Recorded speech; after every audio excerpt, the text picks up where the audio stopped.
My name is Mary, and a few months ago, Carol and I were driving from Florida to New Jersey. We had just wrapped up a fun trip visiting friends and decided to make the entire drive in one go. It was supposed to be a carefree road trip, just us, snacks, music, and hours of catching up. Looking back, maybe we should have stayed one more night. Maybe we should have waited until morning, but we didn't. We had been driving all night, and by morning my back ached from sitting too long. We needed a break, gas, food, and a chance to stretch our legs, so we took the next exit that promised a lively tourist town. At least that's what the sign said. But the moment we drove in, I knew something was off. The streets were empty, not abandoned, just eerily quiet. The buildings looked old, worn down, like a town frozen in time. The weirdest part, the signs advertised attractions, but there was no one around. No tourists, no locals, nothing. Our first stop was a small convenience store. Inside, everything seemed normal enough. Carol was on a mission to find her favorite drink, but after a quick scan, she got frustrated when they didn't have it. Meanwhile, I grabbed a Gatorade and walked to the counter. The cashier was a tall woman with dark brown hair, nothing unusual, except for the fact that she was wearing suspenders.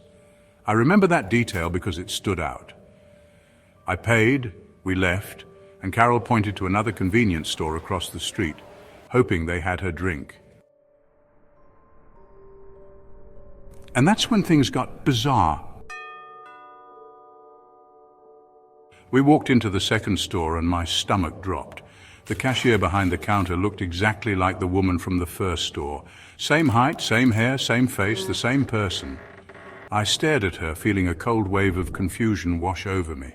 Eventually I asked, "Do you have a twin cashier?" "No, I'm an only child." That's a strange thing to ask. I tried to explain, but the words felt ridiculous even as I said them. Meanwhile, Carol just looked at me like I was losing my mind. "Carol, you probably just didn't really look at the first cashier. You're exhausted." But I knew what I saw. Determined to prove I wasn't crazy, I dragged her back to the first store. But when we got there, the cashier was different, completely different. This woman was short, middle-aged, and had light-colored hair. She looked nothing like the first one. My blood ran cold. I had no explanation. Carol kept insisting I was just tired, but I could tell even she was a little freaked out. I wanted to leave, but we still needed gas. We found a station a little down the road. The lot was empty, just us, the pumps, and a small building where you could pay inside. Carol went in to look for her drink, again, and I paid. We were only inside for maybe a minute. When we walked back out, the gas station was full. Not just a few cars, completely packed. Every pump had a vehicle, and even more were lined up behind them. The entire lot, which had been deserted seconds ago, was now bustling like rush hour. But that wasn't the worst part. People were staring at us. I don't mean the usual quick glances. These people were watching us like we had done something wrong, like we didn't belong there. The air felt thick with something unspoken, something unnatural. "Let's just go." Carol finally admitted she was freaked out. We ran to the car, got in, and sped off. I didn't care about food anymore. I just wanted to get back to the highway. As we drove, we tried to make sense of it. Had we imagined the empty gas station? Could that many cars really have pulled in that fast? It didn't make sense. Then, 10 minutes later, something happened that shattered any last bit of logic. A minivan passed us, a Toyota Sienna with a spiderweb crack in the windshield and deep scratches along the side. Carol made some offhand joke about it, and we kept driving. 10 minutes later, that same minivan passed us again. Same crack, same scratches, same exact van. It was impossible. We had been driving in a straight line at a steady speed. There was no way that van could have looped around and passed us again, but there it was.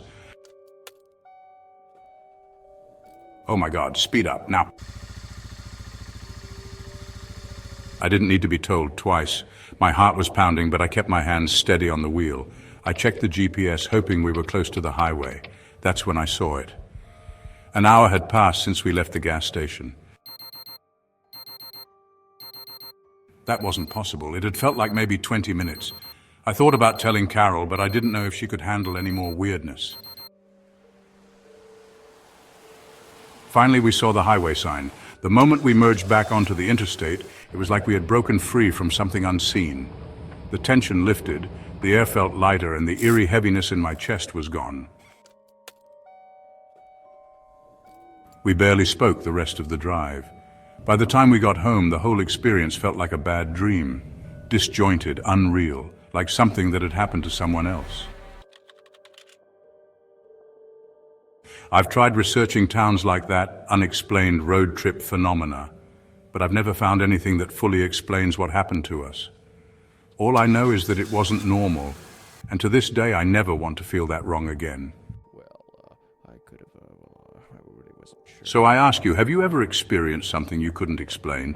Because I'm starting to think reality isn't as stable as we believe. I grew up in New Hampshire, about 30 minutes outside of Manchester.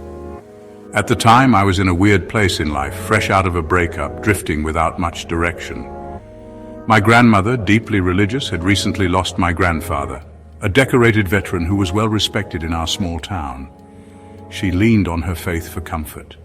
And to be honest, I think I started going to church with her just to feel like I was part of something bigger. Maybe I was looking for meaning without realizing it. That's where I met Kaylee. She wasn't someone you'd easily forget. Dark curls, deep hazel eyes, and a quiet confidence that pulled you in. I'd never seen her before, which was strange in a tight-knit community like ours, especially at church. Naturally, I introduced myself. She was playful, mysterious, dodging personal questions with little jokes, making me work for every answer.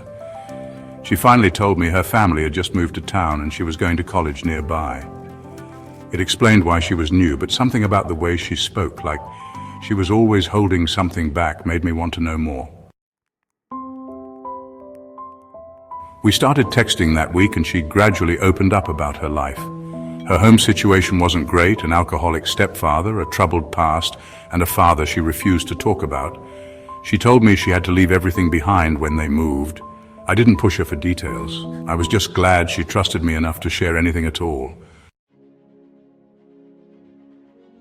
The next Sunday she was at church again. I took it as a sign and asked her out. She smiled, said yes without hesitation, and we made plans for later that week.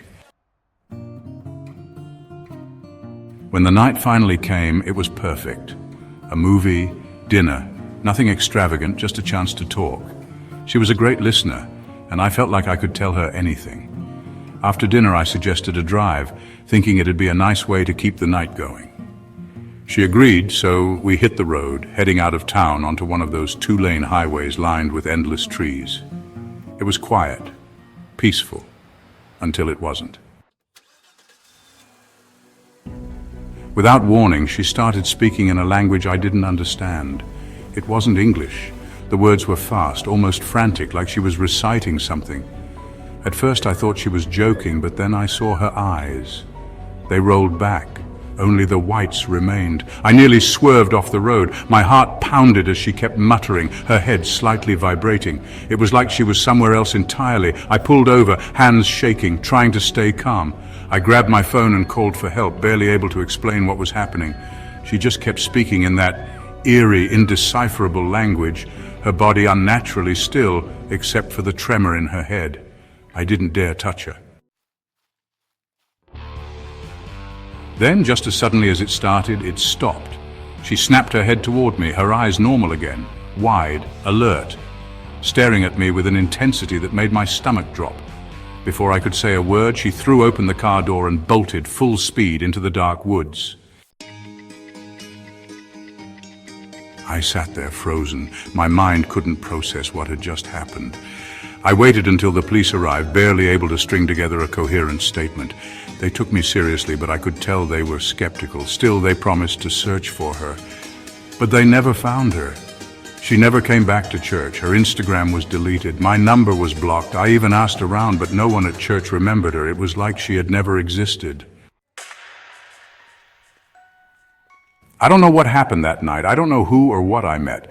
But I do know one thing. Some people don't just disappear. They erase themselves. And sometimes you're better off not knowing why.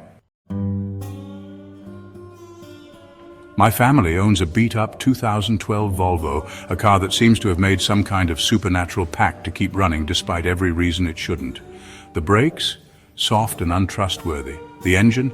Completely unpredictable. And the windshield wipers? Well, they don't work at all, turning any hint of rain into a death sentence. My parents were just waiting for the thing to die so they could finally replace it, but until then, I was the unlucky one stuck driving it. Normally, this wasn't an issue. Nevada is one of the driest places in the country, so rain was never much of a concern. That's what I thought anyway. A couple of summers ago, I took a solo road trip to visit my old friend Kelvin a few states over. It had been years since I'd seen him, and I figured making an adventure out of it would be fun. The drive there was perfect. Empty highways stretching through the desert, a sense of freedom I hadn't felt in a long time. The weekend at Kelvin's place was even better. We caught up, drank too much, and stayed up late reminiscing. It was exactly what I needed. But then came the drive home. Crossing back into Nevada, I noticed dark clouds rolling in over the horizon. At first I thought it was nothing. A little drizzle wouldn't be a problem, but I was wrong. This wasn't just a light rain, it was a full-blown thunderstorm, one of the worst the area had seen in years. Sheets of water pounded the road, reducing visibility to nearly nothing, and with my useless windshield wipers I had no choice but to pull over. I veered off the highway and parked deep into the desert, far enough that any passing truck wouldn't accidentally slam into me. The plan was simple. Wait it out. Maybe try to sleep. Calling for help wasn't an option. I didn't want my parents driving 3.5 hours to rescue me, and I definitely couldn't afford a ticket for driving an unsafe vehicle. So there I was, alone in the middle of nowhere, rain hammering down on my car with nothing to do but sit and wait. An hour passed. Not a single car had driven by. The storm wasn't letting up, and that's when I felt it. This strange, unshakable urge to move my car. It didn't make sense. I couldn't go anywhere safely, but something deep in my gut was screaming at me to leave. I tried to ignore it, but the feeling only got worse. I found myself glancing nervously out the window, scanning the endless desert landscape for something, anything. Of course, there was nothing out there, just rocks and sand stretching for miles. The sun was setting, casting everything in an eerie twilight. I tried to shake the unease, reminding myself that I was alone, but still, I couldn't relax. Then just as darkness fully settled in, I saw them, flashes of light in the distance. At first I thought it was lightning, but no. These lights moved differently. Sharp bursts of white, darting and jumping through the blackness, and they were getting closer. My heart pounded as I watched, frozen in place. The lights didn't move like headlights or flashlights being carried normally. They flickered wildly, like whoever held them was stumbling or searching. Then I saw them. 3 figures moving through the rain toward my car, each wielding a flashlight. They weren't walking normally. Their movements were erratic, almost frantic. Something about them was just wrong. And then a gunshot. I flinched so hard I bit my lip, tasting blood. My body moved before my brain could catch up. I yanked open the car door, grabbed my phone, and bolted. The rain soaked through my clothes instantly, but I didn't care. I ran toward the nearest rock formation and threw myself behind it, crouching low, praying they hadn't seen me. Peeking out, I watched as they circled my car, shining their lights inside. My stomach twisted into knots. Were they looking for someone? For me, the way their flashlights swung wildly, the way they moved. It was like they weren't entirely aware. Then suddenly, darkness. The flashlights were gone. 1 second they were there, the next, nothing. I held my breath, straining to hear over the rain. My fingers fumbled with my phone as I desperately dialed 911, whispering my location to the operator. She assured me help was on the way, but the nearest officer was miles out. I was on my own until then. Minutes passed, maybe longer, I don't know. All I know is when I finally dared to peek out again, the lights were back, flickering, dancing closer. Just when I thought my heart couldn't pound any harder, I saw new lights in the distance, red and blue flashing through the storm. The police. Relief flooded me, but the second those flashing lights became visible, the figures near my car scattered. They ran without hesitation, disappearing into the night as if they had never been there at all. By the time the officer pulled up, there was no sign of them. I ran toward him, shaking, drenched, barely able to explain what had happened. He listened, nodding, but he didn't seem surprised. That, somehow, was the most unsettling part. He waited with me until the storm passed, but in the end, there wasn't much he could do. No footprints to follow, no evidence left behind. Just my story and an old car that, against all odds, still started when I turned the key. I've thought about that night a lot since then. I don't know who or what those people were looking for, but one thing's for sure, I haven't taken a solo road trip since.